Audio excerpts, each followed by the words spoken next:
Hello दोस्तों, नमस्कार। स्वागत है आपका हमारे YouTube channel new education guide के अंदर। तो दोस्तों, आज चर्चा करेंगे हम एचएससी सीईटी क्वालिफाई पर हाई कोर्ट का जो फैसला है वो क्या आया है। आज की लेटेस्ट अपडेट है 13/5/2023। इसके अंदर सरकार की झूठ, सरकार ने वहाँ पे क्या झूठ बोला अपने केस को जिताने के लिए, अपना फैसला अपनी तरफ लेने के लिए, और कोर्ट का जो जवाब है वो क्या है, इसके ऊपर चर्चा करेंगे। इस बारे में आपकी क्या राय है वो भी आप कमेंट करके ज़रूर बताएं। तो इसके ऊपर चर्चा करेंगे, लेकिन उससे पहले अगर अभी तक आपने इस चैनल को सब्सक्राइब नहीं किया है तो अभी सब्सक्राइब करें, क्योंकि जो भी लेटेस्ट इन्फॉर्मेशन सबसे पहले आपको प्रोवाइड करवाई जाती है, चाहे वो टीचिंग की हो नॉन टीचिंग की। तो आप चैनल को सब्सक्राइब जरूर कर लें। उसके साथ साथ वीडियो को ज़्यादा से ज़्यादा शेयर करें। वीडियो अच्छी लगे तो वीडियो को लाइक ज़रूर करें। तो अभी जो न्यूज़ है उसके ऊपर चर्चा कर ले। आज की जो लेटेस्ट न्यूज़ है उसके ऊपर चर्चा करते हैं हम। तो आज की लेटेस्ट है, हरियाणा में सीईटी को क्वालिफाई बनाने की मांग करने वालों को हाईकोर्ट का झटका। याचिकाएं यदि यानी आपकी याचिकाएं वो रद्द कर दी गई थी। ये आपने कल भी देखा होगा, काफ़ी लोगों ने न्यूज़ बना रखी थी, न्यूज़ चैनल वालों ने, जो भी यूट्यूब वालों ने, तो कि मतलब आपकी जो सीईटी को क्वालिफाई करने की जो मांग थी वो आपकी ख़त्म हो चुकी है। मतलब सरकार ने उसके ऊपर आपने केस किया था, सरकार लड़ी है, सरकार ने क्या क्या झूठ बोला है वो भी देखेंगे, और कोर्ट ने उसको रिजेक्ट कर दिया है कि सरकार ठीक है। ठीक है, तो इस बारे में हम पढ़ेंगे कि कोर्ट ने क्या बोला है और सरकार ने क्या बोला है। तो पहले सरकार का जो पक्ष देख लेते हैं, सरकार अभी तक क्या कहती आई है और अभी क्या पक्ष रखा है वो मैं आपको बता देता हूँ। इसमें सब कुछ लिख रखा है। तो सबसे पहले सरकार ने बोला था कि 3.57 लाख, ठीक है, कैंडिडेट ने 7.5 लाख में से 3.57 लाख ने जो है सीईटी क्वालिफाई किया है। इनमें से हम 4 गुना लेंगे, ठीक है, करीबन ये लगाए चलो 4 गुना लेंगे तो 32,000 वैकेंसी हैं, वो तो 3 चौक 12, करीबन 1.5 लाख के आसपास या 41 के आसपास लेने के लिए बोल रहे थे। ठीक है, तो सरकार ने अभी जो कोर्ट के अंदर जो अपना पक्ष रखा है वो क्या रखा है, झूठ पे झूठ बोलते आ रही हैं। तो क्या रखा है वो देख लेते हैं। प्रदेश सरकार ने हाईकोर्ट में यह जवाब दिया है, भर्ती का मुख्य उद्देश्य है कि सरकारी नौकरियों में बिना देरी के मेरिटोरियस उम्मीदवारों को लिया जाए, इसलिए शॉर्ट लिस्ट करने के लिए 4 गुना मेरिटोरियस उम्मीदवार की ज़रूरत है। यह परीक्षा मूल्यांकन जल्द होगा और नॉन मेरिटोरियस की जो लिटिगेशन से बचाएगा। चयन मापदंड तय करना सरकार चयन प्राधिकरण का पूरी तरह डोमेन है और इसे मेरिटोरियस उम्मीदवारों की भर्ती प्रक्रिया को देरी करने के मकसद से कुछ उम्मीदवारों के आग्रह पर बदला नहीं जा सकता। यानी ये भाई कुछ जो ये बोले हैं कि आप ये मापदंड हम बदल नहीं सकते चयन प्रक्रिया के, क्योंकि कुछ जो मेरिटोरियस उम्मीदवार हैं उन्हीं को हम भर्ती के अंदर लेंगे। ठीक है, चलो ये पढ़ लेते हैं, फिर उसके बाद में और चर्चा करें। बदला नहीं जा सकता, यह तब जब बेरोजगारी और सरकारी नौकरी पाने का क्रेज है। याचिकाकर्ताओं समेत कुल 7.73 लाख उम्मीदवार ग्रुप सी के सीईटी में 4 शिफ्टों में 5 नवंबर और 6 नवंबर तक प्रवेश हुए। ठीक है, 5 और 6 नवंबर को इन्होंने बोला कि 7.73 यानी 7.73, ठीक है, लाख उम्मीदवारों ने ग्रुप सी के लिए परीक्षा दी है।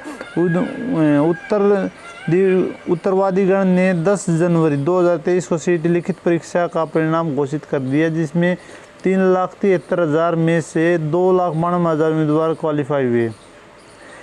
सीईटी पॉलिसी हरियाणा सरकार ने 5 मई 2022 को अधिसूचित की थी। इस पॉलिसी में ये साफ बताया गया था कि सीईटी क्वालिफाई होने के बाद कितने उम्मीदवार अगली चयन प्रक्रिया के लिए बुलाए जाएंगे, इसलिए यह मापदंड याचिकाओं की जानकारी में था और वे पूरी जानकारी के साथ चयन प्रक्रिया में शामिल हुए।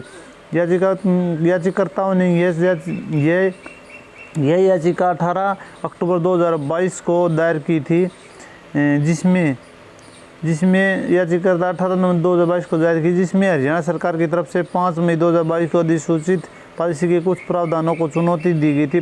पॉलिसी को इतनी देरी के साथ यानी 10 जुलाई 2022 तक कट ऑफ डेट के बाद चुनौती देना सुप्रीम कोर्ट की तरफ से अलग अलग मामलों में दिए फैसलों के समय सीमा के सिद्धांत की उल्लंघना है। यानी जो इन्होंने टाइम दिया गया था कि हमने उस टाइम पे जो पॉलिसी बनाई थी और उसके बाद में ये एग्ज़ाम के लगभग पास में आने के बाद में जब हम शॉर्ट लिस्ट करके उससे ज़्यादा एग्ज़ाम ले रहे थे, उस टाइम पे इन्होंने केस किया। अगर ये पहले करते तो हो सकता है, क्योंकि एग्ज़ाम उस टाइम पे इतने टाइम के बाद में पॉलिसी बनने के बाद इन्होंने कुछ जो कंडीशन है उनको वो दिया था इन्होंने। अभी और आगे देख लेते हैं क्या लिख रखा है।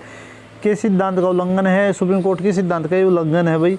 इसलिए ये याचिकाएं कानून की नज़र में मेंटेनेबल नहीं है और रद्द किए जाने योग्य हैं। सीईटी एग्ज़ाम के लिए वन टाइम रजिस्ट्रेशन पोर्टल 12 जनवरी 2021 को 11.22 लाख उम्मीदवारों ने आवेदन किया था और सीईटी के जरिए ग्रुप सी और डी के भर्ती के लिए 5 मई 2022 को अधिसूचना पॉलिसी के प्रावधान संघ लोक सेवा आयोग समेत अन्य संवैधानिक चयन स्थानों की सबसे बढ़िया प्रैक्टिस के अनुरूप है, जिसे सुप्रीम कोर्ट ने भी सही ठहराया है। न्यूनतम अंक प्राप्त करने वाले सभी उम्मीदवारों पर स्किल टेस्ट लिखित परीक्षा जैसा कि याचिकाकर्ता ने आग्रह किया है विचार करना मेरिटोरियस उम्मीदवारों को पदावंत करने का प्रभाव डालेगा, जिससे इस पॉलिसी का उद्देश्य फेल हो जाएगा। ठीक है, तो इन्होंने बोला है कि जो भी, और इन्होंने कितना बोला है, पहले तो इन्होंने बोला था ये पहले झूठ इनकी 3.57 लाख, ठीक है, और अभी इन्होंने बोला है कि 2.92 लाख कैंडिडेट ने एग्ज़ाम क्वालिफाई किया है, 7.73 लाख बैठे थे। ठीक है,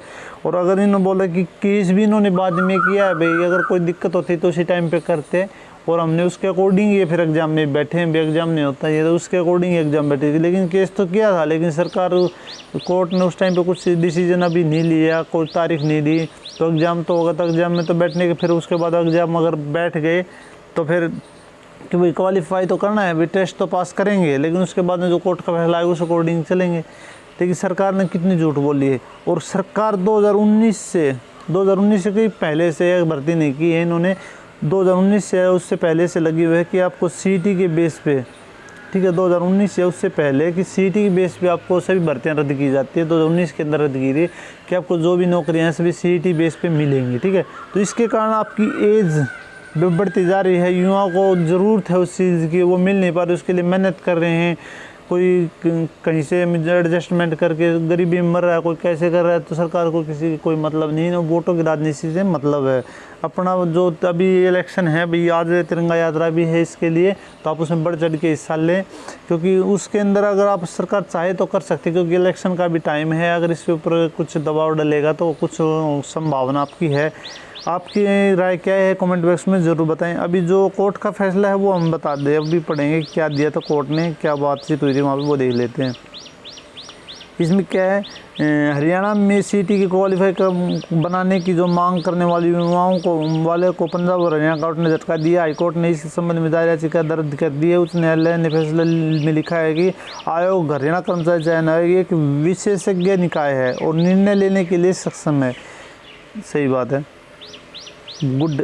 उसके बाद निर्णय लेने के सक्षम में याचिकाओं की मांग थी कि ग्रुप सी और डी के लिए हुए कॉम्बिनेटरी टेस्ट सीईटी को क्वालिफाइड नेचर का बनाया जाना चाहिए। याचिकाओं में मांग की थी कि सरकार ने के 5 मई 2022 को जारी अधिसूचना को रद्द किया जाए, और क्योंकि यह संविधान में दिए गए समानता के अधिकार का उल्लंघन है। जस्टिस एस रामचंद्र राव और जस्टिस सुखविंदर कौर की पीठ ने 12 मई को सुनाए फैसले में लिखा है कि आयोग एक विशेषज्ञ संस्था और राज्य सरकार के विभागों के साथ साथ परामर्श से एक शॉर्ट लिस्ट के लिए उम्मीदवार को किन विषयों का परीक्षण करना है, आयोग के क्षेत्र में प्रवेश करना और आयोग में निहित शक्ति का प्रयोग करना इस न्यायालय का कार्यक्षेत्र नहीं है, क्योंकि इस न्यायालय के पास उस संबंध में अपेक्षित विशेषज्ञ नहीं है। याचिका का यह मामला नहीं है कि सीईटी में परीक्षण किए गए सामान्य ज्ञान व विशेषज्ञ कौशल संबंधी पदों का नियुक्ति के लिए पूरी तरह से प्रसन्न नहीं। यानी कोर्ट ने बिल्कुल मना कर दिया भाई, ये कोर्ट का यानी ये जो एसएससी एक संवैधानिक संस्था है, विशेषज्ञ संस्था है, ये अपना निर्णय खुद ले सकती है। ठीक है, तो हमें किस हिसाब से अगर सिलेक्शन करेगी वो इनका काम है, हम इसके अंदर इंटरफेयर नहीं करते, वो हमारा काम नहीं है। लेकिन आप ये बताओ कि एचपीएससी की भी इन्होंने बोला था कि मुख्यमंत्री साहब ने बोला था कि एचपीएससी की जो भर्ती थी आपकी पीजीटी की पीजीटी की जो भर्ती के अंदर जो निर्णय लेते बार बार पैटर्न बदल रहे थे, वो कर रहे थे कि मतलब ये है कि संवैधानिक संस्था भी अपनी मर्जी के अकॉर्डिंग कुछ भी कर सकती है, कैसे सिलेक्शन करती है। लेकिन उसके ऊपर केस हुआ और फिर उसके बाद में जो फैसला है वो मैं वैसे तो नहीं मानता कि युवा के पक्ष में आया है, लेकिन कुल मिला के युवा के पक्ष में ही आया है कि एचपीएससी ने जो भर्ती है वापस ले ली है पीजीटी की। उसका नोटिफिकेशन कब आएगा उसके ऊपर भी चर्चा करेंगे, अलग से वीडियो बनाएंगे।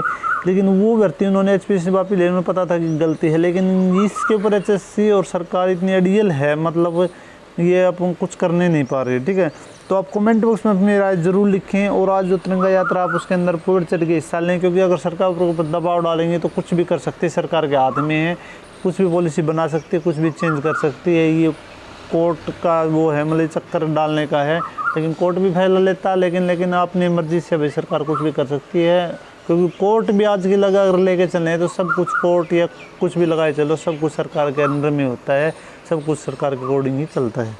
ठीक है, तो आप कमेंट में अपनी राय ज़रूर दें, और आज जो तिरंगा यात्रा में बढ़ चढ़ के हिस्सा लें। वीडियो को ज़्यादा से ज़्यादा शेयर करें। वीडियो अच्छी लगे तो वीडियो को लाइक करें। अगर अभी तक आपने चैनल को सब्सक्राइब नहीं किया, सब्सक्राइब वीडियो देखने धन्यवाद।